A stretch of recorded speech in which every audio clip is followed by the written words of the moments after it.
ওমানের কয়েন এগুলো।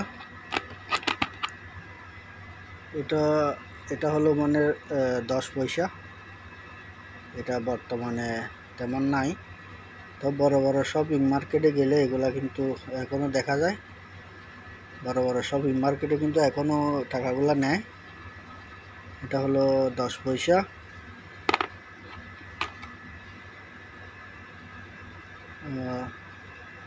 এটা হলো 50 পয়সার নোট, 50 পয়সার কয়েন এটা।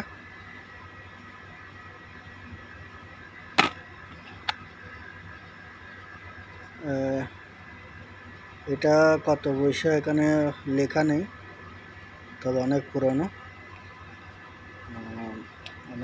একটা নোট এটা, পয়েন্ট এটা সম্ভবত 10 পয়সা বা 50 পয়সাই হবে। আর এটা হলো 25 পয়সা, মনের 25 পয়সা সারানা বাংলার।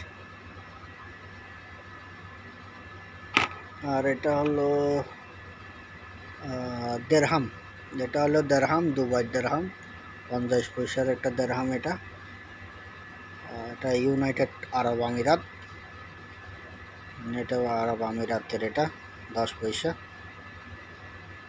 50 পয়সার কয়েন এটা, দুবাই। আর বাকিগুলা তো ওমানেরই। 25 পয়সা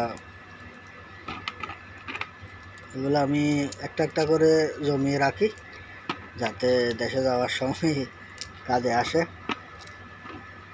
তা আপনারাও চাইলে জমিয়ে রাখতে পারেন বাংটি টাকাগুলা, যে 25 পয়সা 50 পয়সা এগুলা যখন আপনাদের পকেটে থাকে, তো দোকানে না দিয়ে টাকাগুলা কয়েনগুলা বাসায় কোনো একটা সেফ জায়গায় রেখে দিবেন, যাতে আপনার দেশে যাওয়ার সময় কিন্তু অনেক কাজে উপকারে আসে। আপনি যদি 2 বছর একবার যান, তাহলে 2 বছর আপনি কয়েনগুলো যদি একটা একটা করে জমিয়ে রাখেন, তাহলে আপনার 20-50 রিয়াল বা 100 রিয়ালের মতো হয়ে যায় অনেক সময়। আমি কিন্তু এরকম কয়েন জমিয়ে একবার একটা মোবাইলও কিনেছিলাম।